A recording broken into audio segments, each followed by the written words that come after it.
It's the second most wonderful time of the year. Sorry about that. Hey, I'm super. My favorite holiday is Halloween, which should be obvious to anyone who's ever met me. But Christmas is generally a close second, so I wanted to make a video about that. More specifically about the variety of holiday songs and movies that we all debate about every year and which ones are the best and worst. I actually had planned to record this video last year. I'd written up most of the notes for it, and then my father passed away fairly suddenly the week before Christmas, and I just lost the motivation to make goofy jokes about the holidays, so I just set it aside. This year's going to be hard because it's the second Christmas since I lost my dad, and it's my first Christmas since losing my wife in July. So I'm going to try to find some fun where I can and hope that I'm making some of you laugh and maybe making the spirits of those we've lost get a chuckle along the way too.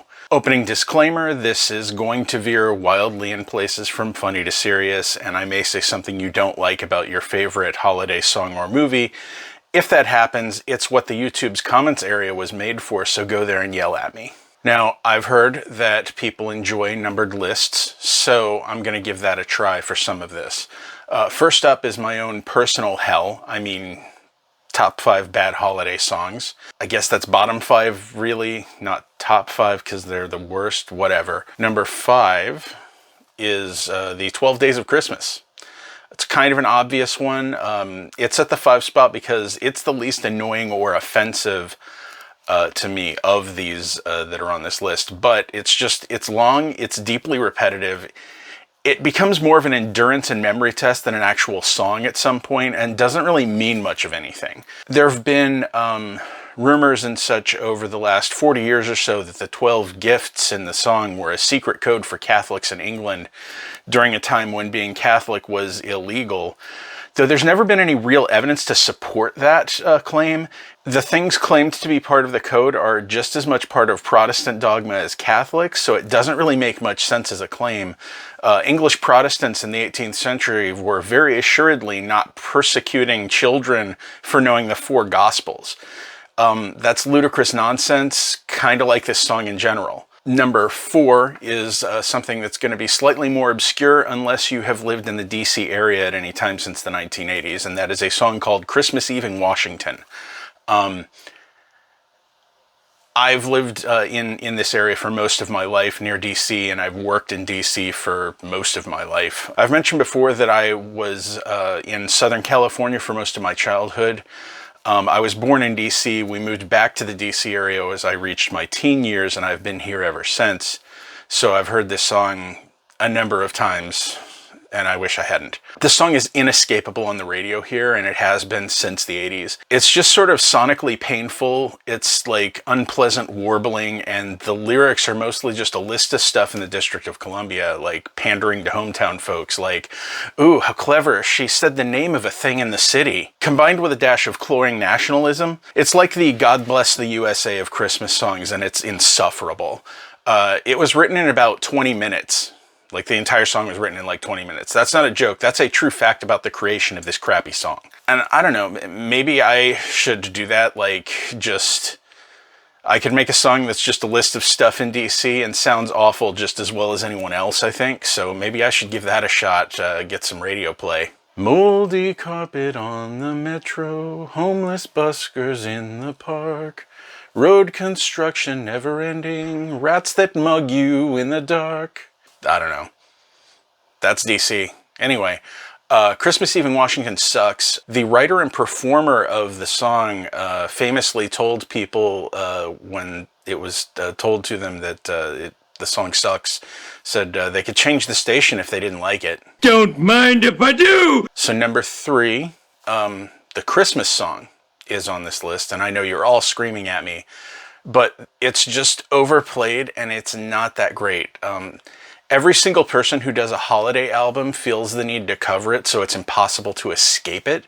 And it's just not such a great song that it needs to be the standard bearer of Christmas songs. Like, it's not terrible, I suppose. I'm just really tired of it. I love a lot of holiday songs, but I just have nothing but fatigue for this. Except for that one line near the beginning about Jack Frost ripping off your nose. That's some dark, fun mischief. It's pretty sweet. That part is metal as hell. What? I've been hearing this line wrong for years. I think mine is better. Number 2. Do I actually have to explain to you why a grandma got run over by a reindeer is a bad song? Do I? I guess I will. The first time I heard it as a kid, I thought it was mildly funny, but like 9-year-olds don't have any taste. And it's been run into the ground ever since as if it's the most hilarious novelty song of all time. And the singer has a voice that can only be taken in microdoses. And speaking of doses, I'd rather someone slipped poison into my eggnog than hear this song again. He made a sequel song at some point about Grandpa suing Santa Claus, and just like, enough already, dude. If Christmas Eve in Washington is too schmaltzy and faux earnest, this is the exact opposite. It's irreverent, but it doesn't have a point, and it's not anywhere near half as clever as it thinks it is. And again, the singer's voice makes me want to stab him in the throat. Number 1, the worst Christmas song of all time is a little tune that is called Christmas Shoes. This song should be banned forever. The band sounds like they're trying to sound like a band that sounds like Pearl Jam, but worse. So like a Creed cover band, basically. And then the lyrics of it are so emotionally manipulative in a way that not only doesn't work, but it typifies the kind of self-centered theology that makes me ill. Like the story of the kid trying to get money to buy nicer shoes for his dying mother could be touching, if a bit odd, for a subject of a song. But the end message of the song is the singer saying, I think God brought me here so I could see this horrifying scenario and remind me of the true meaning of Christmas. Yes, God is making this child an orphan just to teach this rich asshole something. This just brings to mind the common saying, I don't know how to explain to you that you should care about other people. If you need to personally witness a child losing his mother on Christmas to realize other people have struggles, you're not a good person in the first place. And this sort of attitude of like every bad thing that happens for a reason is to teach you a lesson and bring blessings to you, it rings pretty hollow for people who have actually gone through some of these sort of tragedies and don't see it as a neat lesson from God to you. If someone said that to me about losing my wife, I'd probably punch them in the face, and they would most assuredly deserve it. This song is just gross. So going on to good Christmas songs, good holiday songs are hard to list out for me because most of them I do genuinely like. I like a lot of holiday music. So I'm just going to list one of them, and all it is Run DMC's Christmas in Hollis. And what can I say? It's unique, it's fun, it's got this great horn section sample from a 60s R&B tune called Backdoor Santa, which that song isn't really about Christmas, as you might deduce from the title, but the horn sample in it is just used so perfectly in this song, and I feel like it's one you're either going to love or hate depending on whether you like hip-hop or not, but I personally love this song. I have to hear it every year. It's Christmas to me. So next up would be bad Christmas movies. And this part is going to be what is going to be considered heresy for a lot of people. So let's talk about holiday movies. Numbered list of 5 I hate. Here I go. So number 5 on this is A Christmas Story. This one is on the list because it's extremely overrated, but it's at 5 because it's not a bad movie per se. It's just okay. And it's got a few mildly amusing moments, but it's less clever every time you see it. And boy, are there a lot of ways to see this movie, even if you don't want to. Like, Turner Broadcasting has done a full-day marathon on cable of this movie for 24 hours straight, every year since 1997. That's almost 25 years straight at this point of them just showing that movie in a block for an entire day. And it just feels excessive. Like, it would be excessive to me even if it were a movie that I thought was really good. I would be like, I mean, maybe show it once and then show some other things. There are other good Christmas movies out there, right? But it's even more excessive for a movie that I just don't think is that good. It's kind of ridiculous. I think that A Christmas Story has mostly endured because it's really bland. And aside from the scene in a Chinese restaurant where the entire joke is that Chinese people talk funny, inoffensive. And you can watch it with your kids, unlike director Bob Clark's other Christmas movie from 1974, Black Christmas, where a deranged killer stalks a group of co-eds after making obscene phone calls to them during Christmas time. That movie is credited by some as one of the first slasher movies and was a specific inspiration for John Carpenter's Halloween. I don't recommend, however, watching that one with your kids or your grandmother. Number 4 holiday movie that I hate is the year 2000's live-action version of How the Grinch Stole Christmas. The original book by Dr. Seuss and the 1966 animated version that has Boris Karloff and Thurl Ravenscroft are classics. This is straight up unwatchable garbage. It's disrespectful to the source in every way it can be. I know you have to pad out the story because it otherwise would be too short for a feature. Because, the original animated version is less than an hour long. It's not a full movie. But the additions that they chose to put into this are awful, and in some cases they kind of subvert the entire point of what the story was. But they decided everything needs an origin story, so they basically made the Grinch a child who got bullied and embarrassed in front of a girl he likes, so he decides to go live in the mountains and hate Christmas. And I just want to say this right now. I do not ever want this. I do not ever need this. I do not want the he's a villain now because he had a hard life as a child origin story. Like, it sends this weird message that we're not responsible for our actions if someone was mean to us.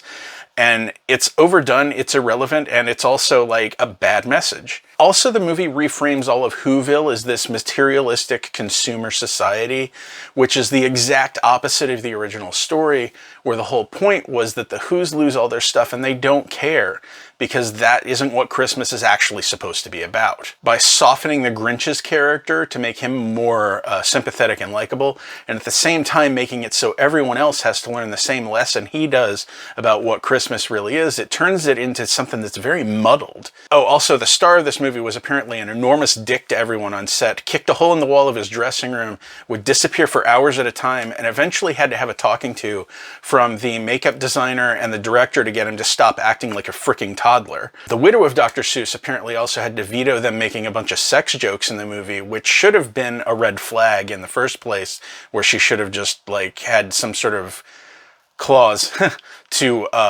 pull the rights from them being able to make this thing in the first place. The design of the sets and characters is also just painful to look at. It's ugly, dark, and garishly nightmarish. And it's just unpleasant to watch. I don't really have a 3 or 2 on this list. I kind of did, but there's a movie, made-for-TV movie version of the song Christmas Shoes, and I already covered that, so whatever. Number 1 of worst holiday movies. Excuse me. Is a movie from 2004 starring Tim Allen and Jamie Lee Curtis called Christmas with the Cranks. So I could start complaining about this movie with Tim Allen, but it's too easy. He's a complete tool bag, but that's not the movie's fault. Also, that was not a pun about Home Improvement. I realized that after I had written up notes for this and went, oh, I made an unintentional Home Improvement joke, and I never watched Home Improvement, so that was definitely not intentional. I thought about it after the fact, whatever. I'm rambling. The main problem with this movie, though, is not Tim Allen for me. Tim Allen sucks, but whatever. The plot of this movie revolves around this couple who has an empty house for the first time since they had children, because their daughter is overseas. I want to say she's working for the Peace Corps or something. So they decide to skip Christmas and instead go on a cruise with the money they would have spent on the holiday. As a result, the entire town gets angry at them for not celebrating the same way everyone else does, and keeps trying to force them to decorate the house and be normal, which would make the neighbors the bad guys, and the couple are right to do what they want instead of what's expected of them, and I fully support that as a message. Pause. However, the daughter then surprises them by coming home anyway for Christmas, so they have to scramble to decorate the house and prepare a Thanksgiving feast. Christmas feast. It's the same food, whatever. It's the same food for Christmas and Thanksgiving. It's the same thing. Anyway, The entire neighborhood bands together to get them to throw this all together within a 24-hour period before their daughter gets home on a plane. So now the neighbors are the good guys who are doing this nice neighborly gesture for them. Even though if you think about it, like, the movie's tone is on their side, like, oh, this is this heartwarming thing that the townspeople are doing. But if you think about it, like, they're only helping because the Cranks, which also, that's just a terrible name for the family in this. It's just kind of goofy, whatever. They're only helping because the Cranks have agreed to conform to everyone else's wishes for their life.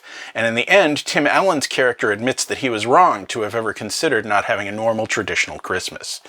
And I do not approve of this message at all. So the tonal message of the film is kind of a mess, like, and that's not even getting into the fact that there is a subplot where they use a neighbor's dying wife who is dying of cancer as a method of emotionally manipulating the audience. You can probably guess how I feel about that.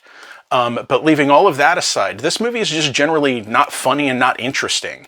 And, you know, you've got people in this who can be funny, like, not Tim Allen, he sucks, but Jamie Lee Curtis and Dan Aykroyd have both proven they can be very funny and engaging, but you wouldn't know it from watching this. Disclaimer, Galaxy Quest and Toy Story are pretty awesome, but the fact that Tim Allen's in them is kind of a coincidence. Like, he's not the thing that makes them good. Anyway, the movie is just so deeply bland, and when you combine that with an overall message of don't step outside the lines, I don't know. I guess the, like, angry punk in me can't really get with that. Though that also brings me to how I'm mad that they had the nerve to use the Ramones' Merry Christmas, I Don't Want to Fight Tonight in such a shitty movie like this. Anyway, so off of that, on to more pleasant things. Christmas movies that I enjoy. I don't have this as a top 5. I don't actually even remember offhand how many of them I have listed here, because I never checked that before I was filming this. And now I'm realizing that, and I guess we're just going to roll with it. These are in no order because they're all kind of different from each other in some ways, but they're all must-watches for me most years. A lot's been said in the last 30 years about Die Hard and whether it's a Christmas movie. I personally say yes, but it's also an any time of the year movie because you can watch this in any season and it's fine. Whereas if you were to just throw on Christmas with the Cranks in May or something, I feel like maybe you might need an intervention. Anyway, I'm not going to go into Die Hard too much because you're probably expecting me to go into Die Hard and like... all I'm going to say is it's a very tightly written film where practically every character has an actual arc of their own, and despite it being the featured debut of Alan Rickman in a film, he steals the entire movie. Alan Rickman pretty much steals every movie he's in, let's be honest. So, moving on to a complete tone shift from Die Hard is a 1954 musical called White Christmas. I'm a real sucker for old movies and songs about how great snow is, and so I really enjoy White Christmas. And when I'm talking about the song about how great snow is, I don't just mean the title track, White Christmas. There's also another song in the movie that is just about how cool snow is. And as someone who grew up in Southern California and didn't get any of it in my childhood, I love snow now. I refuse to stop loving snow, even if I have to drive in it. I don't care. You can't make me hate snow. It's not going to happen. Anyway, this movie revolves around Bob and Phil, who are played by Bing Crosby and Danny Kaye. They're two World War II veterans who have become stage performers after they were discharged. And they end up at an inn in Vermont through a series of things that happen that's run by their old sergeant from the Army. The place is in danger of closing down forever because there's been unseasonable warmth this winter, which is causing people to not vacation there because they want to go someplace cold. Which is weird because, like, most people I know don't like to go someplace extra cold for Christmas, but whatever. Doesn't matter. I would go someplace extra cold for Christmas, obviously, but I'm weird. Anyway, so they decide to put on a big show to try to save the inn. It's basically like, kind of like the plot of Breakin' 2 Electric Boogaloo from 1984, except there are no, like, orphans in the inner city. So they end up putting on a big show to try and save the inn, along with the sergeant's sisters, Betty and Judy. Betty is played by Rosemary Clooney, who is the aunt of George Clooney, I believe. or was. I think she's passed away. Doesn't matter. I'm rambling. Anyway, by the end, they save the inn. Bob and Betty fall in love and decide to get married. There's a massive snowfall that finally comes at the end so that they can finally sing again the title track, White Christmas. I don't know. This movie just has a lot of old Hollywood musical charm to it, and I'm a sap. That's not a pun about Vermont, but it also totally is a pun about Vermont. A lot of this movie is sort of similar to a previous film that Bing Crosby did called Holiday Inn, which was the movie the song White Christmas was originally written for. But this movie, unlike Holiday Inn, features no musical numbers with lighthearted blackface, so this is an upgrade. Next, and this will be one that's controversial for some people for some reason. It's very polarizing. Some people think it's very overplayed and not that good. I have to disrespectfully disagree. It's a Wonderful Life. I could probably do a whole video on just this movie and my defense of it, and maybe I will at some point, but this is the short version. It's a very emotional film for me, and probably one I won't watch for a while as a result right now. Because in the last few years that I've watched it, every time I've tried to do so, at the end I have sobbed like an infant. So I'm just going to say, like, you may not emotionally connect to this movie the way that I do.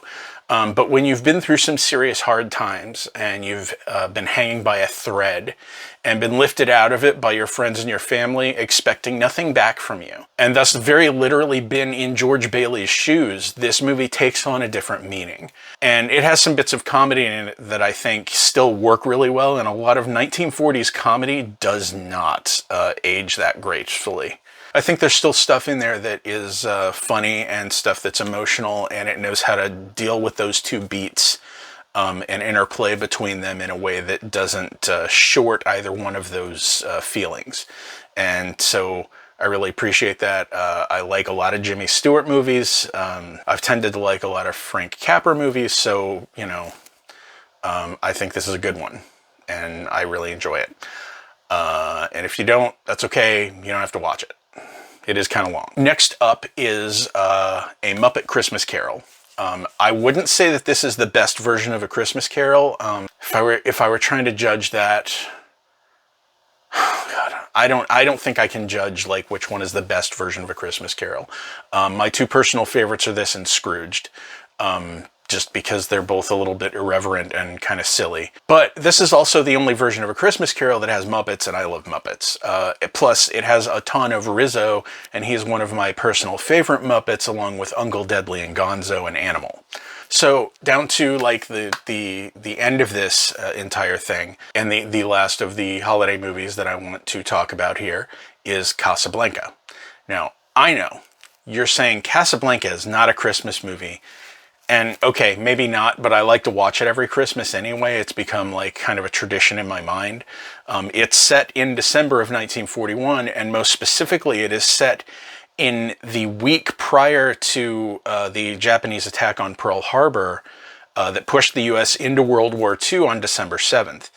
So it's definitely during the Christmas season, technically speaking.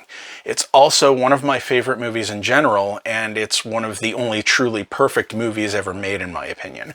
And the movie's climax involves Humphrey Bogart shooting a Nazi. And isn't that really what Christmas is all about? Thanks for coming to my holiday meltdown.